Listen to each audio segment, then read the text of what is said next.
The ancient story of Yahuwah. Before the stars blazed across the heavens, before the ocean stirred, before a single grain of dust existed, Yahuwah alone was. No one created him. No one taught him. No one gave him wisdom, because wisdom has always belonged to him. He is the eternal Alua. Alua is an ancient title of majesty. Throughout this book it refers to the one who possesses all power, all wisdom, and all life. Yahuwah is his personal name, the name by which he makes himself known.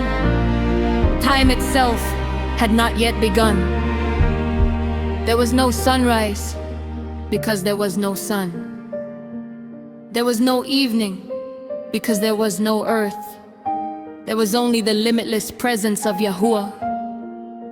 Within his perfect knowledge rested every mountain that would one day stand, every river that would one day flow, every bird that would one day sing, and every child who would one day take a first breath. Nothing surprised him. Nothing escaped his understanding. Everything existed first as part of his perfect purpose. Then Yahuwah chose to create, not because he lacked anything, but because love delights in giving life.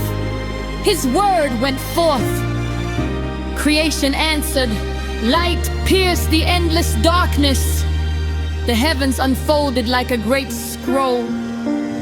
Space stretched farther than human eyes will ever measure.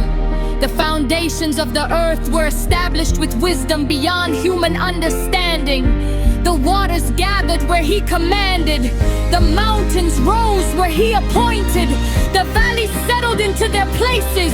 Every law that governs creation began with his voice. The stars do not wander by accident. The seasons do not change by chance.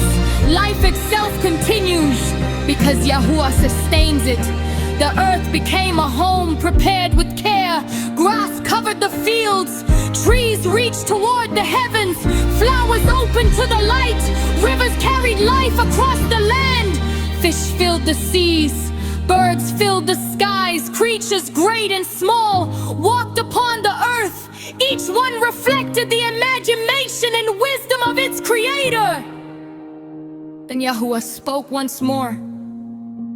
Let humanity bear my image. This did not mean humanity would look like Yahuwah in physical form. It meant humanity would be given the ability to love, to reason, to create, to choose justice, to show mercy, and to care for creation as faithful stewards.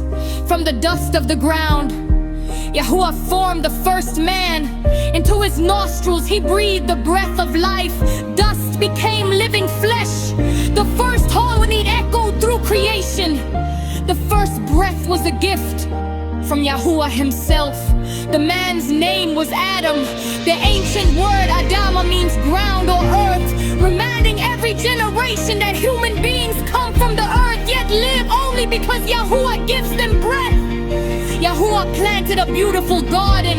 It was filled with every good thing needed for life. The trees bore fruit. The rivers flowed with abundance. The air was untouched by sorrow. There was no fear, no sickness, no death. The garden was more than a place. It was where heaven and earth met in fellowship. Yahuwah walked with Adam, not because Yahuwah needed companionship, but because he desired relationship with the people he had made.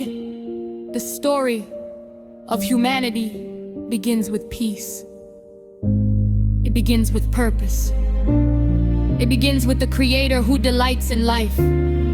Every chapter that follows will tell how humanity wandered from that purpose.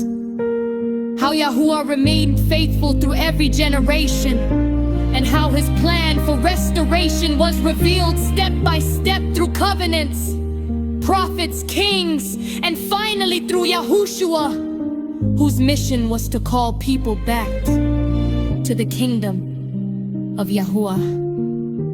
The journey has begun. Nini B.